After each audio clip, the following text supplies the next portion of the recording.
ఈనాటి విశ్వబ్రాహ్మణ కవుల చరిత్రలో మనం కొండూరి వీరరాఘవాచార్యుల గురించి తెలుసుకుందాం. 1912 నుండి 1935 వరకు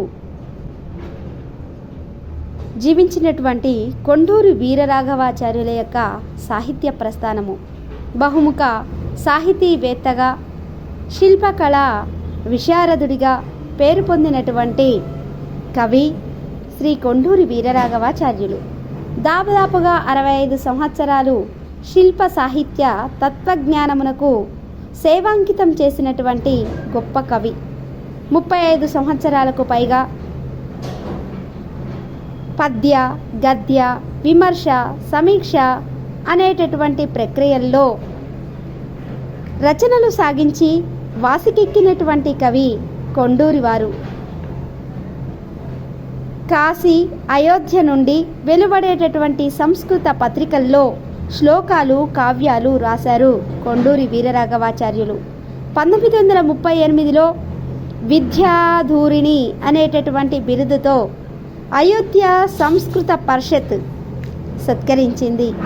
వడ్డేపాటి నిరంజన శాస్త్రి గారి సహచర్యంలో ప్రభావితులైనటువంటి వీరి జీవితాన్ని నిరంజనీయం పేరుతో ప్రచురించారు. బుద్ధుడు, క్రీస్తు, మహమ్మద్ ప్రవక్త మొదలైన వారి జీవిత చరిత్రలను ఆసియా జ్యోతుర్లని పేరుతో ప్రచురించారు. వీరికి తత్వజ్ఞానం ఎక్కువ, అందుకే వీరి ఉపన్యాసాలకు అచ్చరు పొంది పండితులు గృహస్థ్య సన్యాసి అని ప్రశంసించేవారు. గృహస్థ సన్యాసి అని ప్రశంసించేవారు. ఇటువంటి ఒక గొప్ప రచయిత, శిల్పకారుడు అయినటువంటి వ్యక్తి కొండూరి వీరరాఘవాచార్యులు. వీరు శిల్పకళా క్షేత్రాలు 2 భాగాలుగా రచించారు. ఋగ్వేదం, యజుర్వేదాలపైన పరిశోధన చేసి దర్శనాలు రాశారు. అంతేకాకుండా 1940వ సంవత్సరంలో ఆత్మదర్శనం అనే ఒక రచన, అమరావతి, సిద్ధప్ప చరిత్ర, వీరబ్రహ్మేంద్ర స్వామి చరిత్ర, శిల్ప దర్శనం, సాహిత్య దర్శనం, ఋగ్వేద దిగ్దర్శనం, విశ్వకర్మ విశ్వరూపం అనేటటువంటి ప్రముఖమైనటువంటి రచనలు చేసినటువంటి వారు శ్రీ కొండూరి వీరరాఘవాచార్యులు. అంతేకాకుండా కొండూరి వీరరాఘవాచార్యులు గారు విశ్వబ్రాహ్మణ కులంలో జన్మించిన సాహితీవేత్త, బహుముఖ ప్రజ్ఞాశాలి, బహుభాషా కోవిదుడు, విద్వాంసుడు, విద్వత్కవి. వీరి ఆత్మదర్శనం, శిల్పదర్శనం, సాహిత్య దర్శనం, వీటితో పాటుగా తారాతోరణం, అమరావతి, మిత్రసాహస్రి అనేటటువంటి కావ్యాలను, లేపాక్షి, మోహనాంగి, కళారాధన అనేటటువంటి చారిత్రక నవలలు రాశారు. అంతేకాకుండా ఋగ్వేద, యజుర్వేద దిగ్దర్శన గ్రంథాలను ప్రకటించి వ్యాప్తి చేసినటువంటి కళాప్రపూర్ణగా పేరొందినటువంటి మహాకవి శ్రీ కొండూరి వీరరాఘవాచార్యులు. వీరు గుంటూరు జిల్లాలోని తెనాలి తాలూకాలో కోంపల్లి గ్రామంలో 1912 సెప్టెంబర్ 26న జన్మించారు. కొండూరి వీరరాఘవాచార్యులు విశ్వబ్రాహ్మణ కుల ఉద్ధరణకు ఎంతగానో కృషి చేశారు. అంతేకాకుండా 1974వ సంవత్సరంలో ఆంధ్రప్రదేశ్ విశ్వబ్రాహ్మణ ధర్మపీఠం ఆవిర్భవించిన నాటి నుండి కూడా దాదాపుగా 10 సంవత్సరాల పాటు సంచాలకులుగా పనిచేశారు. అలా పనిచేస్తూనే ఆ యొక్క విశ్వబ్రాహ్మణ ధర్మపీఠాన్ని నిర్వహిస్తూ గౌరవాధ్యక్షులుగా వ్యవహరించారు. ధర్మపీఠం తరపున విశ్వబ్రాహ్మణ ధర్మాలను, కర్తవ్యాలను బోధ చేసిన మహనీయులు, ప్రబోధ తరంగిణులు. వీరు రాసినటువంటి 14 వ్యాసాల ద్వారా విశ్వబ్రాహ్మణ సంఘీయులకు విజ్ఞానాన్ని పంచి ఇచ్చినటువంటి కవి శ్రీ కొండూరి వీరరాఘవాచార్యులు. కవి పండితులు విశ్వబ్రాహ్మణులను పరిచయం చేయవలసినటువంటి, పాటించవలసినటువంటి ధర్మాలెన్నో విశదపరిచినటువంటి రచనలు ఈ కొండూరి వారి యొక్క రచనలు. అంతేకాకుండా పంచానన కుల విజ్ఞాన సంపద విషయాలు ఎన్నో పెందోట ప్రాంతాన్ని ప్రస్తావించినటువంటి రచనల్లో లభిస్తున్నావన్న విషయాన్ని, వారి కుల వృత్తులకు సంబంధించినటువంటి అంశాలెన్నో అవశేషాలు ఆ ప్రాంతంలోనే లభిస్తున్నాయని, అంతేకాదు ఆలయ నిర్మాణ చేసినటువంటి శిల్పులు ఎప్పుడు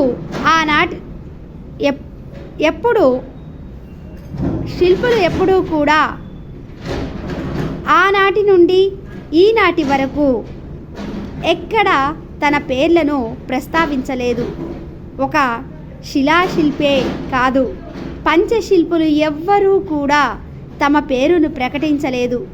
అటువంటి శిల్పకళా వైభవాన్ని చాటేలా వారి యొక్క కళా వైభవాన్ని, సాహిత్య వైభవాన్ని చాటినటువంటి కవి ప్రముఖుడు కొండూరి వీరరాఘవాచార్యులు. ఇక్కడ చూడండి, ఎందరో మహాశిల్పులైనటువంటి వారు దేవతల్ని, దేవాలయాల్ని ఈ సమాజానికి అందించినటువంటి ఎందరో కళాశిల్పులు ఉన్నప్పటికీ వారి యొక్క పేర్లను ఎక్కడా ప్రస్తావించకపోతే, వారి యొక్క కథలను, వారి యొక్క చరిత్రలను కళాంకితం చేస్తూ వాళ్ళ యొక్క చరిత్రలను శిల్పకళా దర్శనాలుగా దర్శింపచేసినటువంటి కవి శ్రీ కొండూరి వీరరాఘవాచార్యులని చెప్పవచ్చు. కొండూరి వారి కుటుంబంలో సాహిత్య సేవ, సామాజిక సేవ దృక్పథం మొదటి నుండి కూడా ఉండేది. అంతేకాదు వీరి వంశంలో పూర్వీకులు కులవృత్తి అయినటువంటి స్వర్ణకార వృత్తితో పాటుగా వాస్తు, వైద్య శాస్త్రాలు తెలిసినటువంటి వారు. కొండూరి వీరరాఘవాచార్యులు వారి యొక్క తండ్రి గారైనటువంటి కోటేశ్వరాచార్యులు సాయంత్రం దుకాణం ముగిసిన తరువాత ఆయుర్వేద వైద్య పెట్టెను తీసుకొని హరిజనవాడల్లో ఒకచోట నులక మంచం పైన కూర్చొని ఆ గ్రామంలో,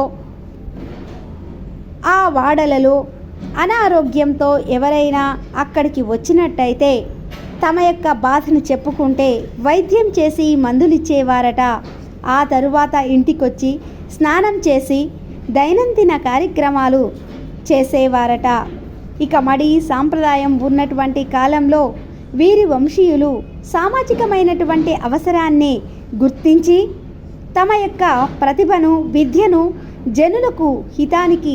జనుల యొక్క హితానికి వాడేవారని దీని ద్వారా మనకి నిదర్శితమవుతుంది.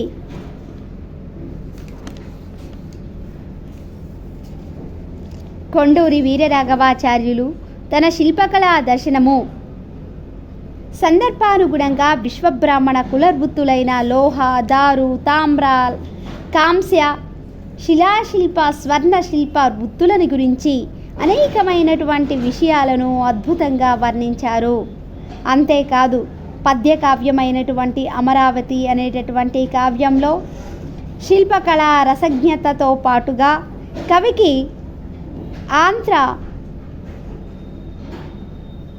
విశ్వబ్రాహ్మణ తెలుగువారిపైన బౌద్ధమత సిద్ధాంతాల పట్ల ఉన్నటువంటి ఆదరణ ఒకదానికంటే మరొకటి ఎక్కువగా కనిపిస్తూ ఉంటాయి. హిందూ సాంప్రదాయాల్లోనే దశావతారాలు, బుద్ధావతారం కూడా ఒకటని, మానవులంతా ఒకటే అని అహింస ప్రబోధించేటటువంటి ధర్మమూర్తి బోధనలతో పాటుగా జన్మచేత కులభేదాలు సృష్టి చేయవని,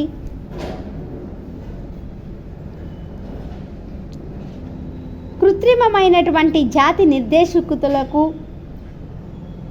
భవభూతి అనుభూతిని కలిగించేటటువంటి అంశాలెన్నింటినో కూడా కవి తన యొక్క రచనలో పేర్కొనడం జరిగింది. అమరావతి శిల్పకళ దేశీయమైనదే కాక గ్రీక్, రోమన్ మొదలైనటువంటి ప్రాచ్యాత్యమైనటువంటి దేశాల కళల నుండి సమీకరించినటువంటి, కలిసినటువంటి, కలగలుపుగా ఉన్నటువంటి విషయాలెన్నో కూడా వాటన్నింటినీ కవి ఖండిస్తాడు. కళ తెలుగువారి యొక్క వంశ సాహిత్య శిల్పకళ నేపథ్యాన్ని వివరిస్తాడు. అంతేకాకుండా అమరావతి ఆంధ్ర శిల్పుల యొక్క నిర్మాణ మనడానికి ఆధారాలను కూడా ప్రత్యక్షంగా చూపే ప్రయత్నం చేశారు కొండూరి వీరరాఘవాచార్యులు. విశ్వకర్ముల పలుకుబడుల్లో ఉన్నటువంటి నాగార్జున కొండ సమీపంలోనే పెంతోట పట్టణము. ఇది శిల్పాచార్యుల యొక్క నిలయమైనది. అఖండ కావ్యాలు, శతకాలు, విమర్శన సాహిత్యము, ఇతిహాసము, మూడు కావ్యాలు కూడా తన సాహిత్య వ్యాసాలుగా రచించినటువంటి రచయిత. తారా తోరణము, మిశ్రా పంచశతి, మిశ్రా హస్త్రి, ఇలా అనేకమైనటువంటి కళాప్రపూర్ణ దర్శనాచార్య కొండూరి వీరరాఘవాచార్యుల యొక్క ప్రతి రచన కూడా అద్భుతమనిపించేలా ఉంటుంది. సాహిత్య పరిప్రభ అనేటటువంటి పరిశోధనా గ్రంథాన్ని రచించిన శ్రీ కొల్లోజు కనకాచారి గారు 2001లో ఉస్మానియా విశ్వవిద్యాలయం నుండి PhD పట్టాను పొందారు. దీనిలో కవి కొండూరి వీరరాఘవాచార్యుల వారి యొక్క రచన, జీవిత చిత్రణలను, ఖండ కావ్యాలను, శతకాలను, విమర్శన సాహిత్యము, ఇతిహాసము, నవల సాహిత్యము, శిల్ప సాహిత్యము, తత్వ సాహిత్యము, వేద దర్శనాలు గూర్చి వివరించారు. అంతేకాకుండా కొండూరి వారి రచనల్లోనే కళ, పాండిత్యము, పురుషార్థాలతో పాటుగా వారి రచనల్లోనే మానవతావాదాలను, మానవుల మధ్య గల మమతలను, అనురాగాలను, ఇంకా స్త్రీలను గూర్చి తెలిపినటువంటి విషయాలెన్నో డాక్టర్ కొల్లోజు కనకాచారి గారి సిద్ధాంత గ్రంథంలో కనిపిస్తాయి. విశ్వబ్రాహ్మణ కవి పండితులైనటువంటి వీర రాఘవాచార్యులు గారి 2 పుత్రికలు బాలా త్రిపుర సుందరి గారు మరియు సంగీత సాహిత్య రచనల్లో ప్రావీణ్యతను కలిగి ఉండడమే కాకుండా శ్రీదేవి గారు 1981 ప్రాంతంలో ఎన్నో నవలల్ని రచించారు. కలల చెలి, మెరుపుల మరకలు, ఇలా ఎన్నో నవలలు మాస, వార పత్రికల్లో వచ్చేవి. ఆనాటి మంచి నవల రచయిత్రిగా పేరు పొందారు శ్రీదేవి గారు. వీరి రచనల్లో ఖండకావ్యాలు, ఇంకా పలు సామాజికమైనటువంటి విషయాలతో పాటుగా శిల్పులు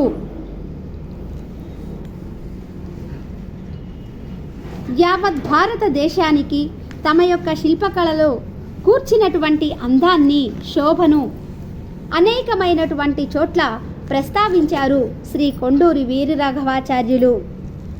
వసంతోత్సవం, గీతమాలికల్లో ఉగాది నాడు కర్షకులు తమ మూగ జీవులను చక్కగా అలంకరించుకొనుటను, ఆనాటి సంబరాలని కవి ఇలా వర్ణించారు.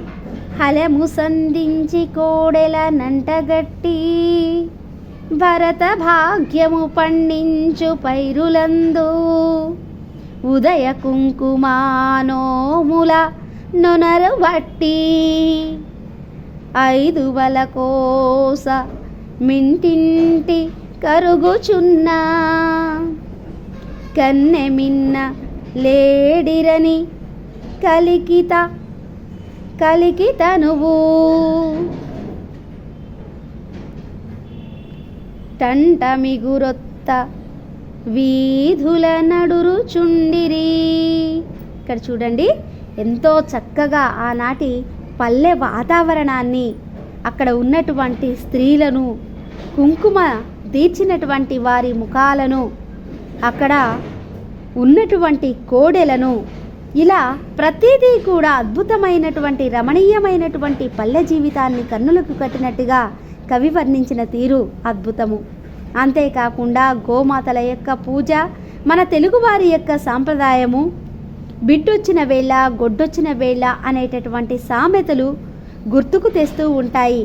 అంతేకాకుండా మన తెలుగువారిలోనే భూతదయ, పశుపక్షాదుల దైవత్వం చూసేటటువంటి లక్షణాలను కవి ప్రస్తావించారు.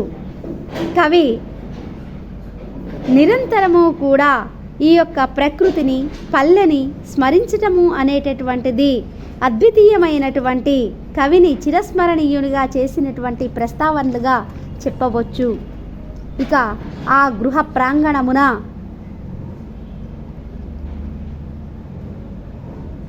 నవ్వు తల్లి పూల పసుపు కుంకుమన్ పూజ సేయు సాధ్వీ నేరు వేర్చుదేను పూజార్వతంబు. ఇక ఆ ఇంటి ప్రాంగణంలో స్త్రీలు గోమాతకి పూజ చేసేటటువంటి విధానం చూస్తే ఆమె గొప్ప సాధ్వీమని, ఏదైనా సాధిస్తుంది, గోవు పూజ చేయడం ద్వారా సాధించనిది ఏదీ లేదు అని ఒక్క మాటలో చెప్పేటటువంటి తీరు కూడా చాలా అద్భుతంగా అనిపిస్తుంది. ఉగాది పండుగ నాడు వాకిళ్ళ ముందు ఉన్నటువంటి, గుమ్మముల ముందు ఉన్నటువంటి ఆ పచ్చటి తోరణాలు, ఆనాటి స్త్రీల యొక్క సాంప్రదాయబద్ధమైనటువంటి ఆచరించేటటువంటి ఆచారాలను కవి తన కావ్యంలో దర్శింపచేయటము ఎంతో ఆనందాన్ని, ముందు తరాలకి అనుభూతిని కలిగించేటటువంటిది. ఇక స్వాగత శీర్షికలో కవి చెప్పినటువంటి తీరు అద్భుతం అనిపిస్తుంది. కవి ఆకలితో ఉన్న వానికి ఏది చెప్పినా కూడా వంట పట్టదు అనేటటువంటి అంశాన్ని ఇలా ప్రస్తావిస్తారు. చూడండి ఒకసారి. కూడులేక కృషించిన గుండెలోనా చింతలం జిక్కి చెవికిన చిత్తమందు బోధ దీపికాహీనమౌ బుద్ధిలోనా ఏ క్రియా ఘటనా శక్తి ఇమిడియుండు ఏ మహోన్నత భావ సమృద్ధియుండు ఏ తెలివి వెల్గురేక దీపించియుండు అని కవి ప్రశంసించాడు. అంటే ఆకలితో ఉన్నవాడికి ఫస్ట్ కడుపు నిండితేనే మనసారా ఏదైనా వినగలుగుతాడు, ఏదైనా చేయగలుగుతాడు. అంతేకాని ఆకలి మంటతో ఉన్నటువంటి వాడికి మనం ఏది చెప్పినప్పటికీ కూడా అది బుర్రకెక్కదు, అతను పట్టించుకోడు, ఏ విషయాన్ని కూడా శ్రద్ధ చూపలేడు అనే విషయాన్ని ఇక్కడ కవి ఎంతో చక్కగా వర్ణించి చెప్పారు. ఇక ఆంధ్రుల శిల్ప కళ ప్రతిభ, శాతవాహనుల మహిమాన్వితమైనటువంటి మహిమలను, ఇక రతనాల గడ్డపై రణము చేసినటువంటి విధానాన్ని కవి ఎంతో చక్కగా వివరించారు. ఇక్కడ చూడండి. శ్రీకృష్ణు విభుద్ధుడు శేఖర శకంలో విద్యాపురి రాజ విధినాడి అనే పద్యంలో ఆనాటి కృష్ణదేవరాయల యొక్క ముత్యాల తలుపులు, రతనాల ఆభరణాలు, వజ్రాల గడియలు, ఇటువంటి వాటిని కవి ఎంతో చక్కగా వర్ణించారు. ఇది సమాజంలోని శిల్పకళామూర్తుల యొక్క వైచిత్ర్యానికి, వాళ్ళ యొక్క విద్వత్తుకి గొప్ప తార్కాణంగా నిలిచేటటువంటి విషయాలు. ఇక కళా బ్రహ్మ జక్కన యొక్క కొయ్యలను, రాజ్యలక్ష్మి తపస్సు రాల్చినటువంటి పంటను అతడు ఎంతో అద్భుతంగా వివరించారు. ఇలా కొండూరు వారి యొక్క ప్రతి రచన అద్వితీయం, అపూర్వం అనిపిస్తుంది. ఇది ఎన్నో రచనలు ముందు తరాలకి అందాలి అనేటటువంటి అభిమతంతో ఈ సందేశాన్ని, కవికి సంబంధించినటువంటి వివరణ ఇవ్వడం అనేది జరిగింది.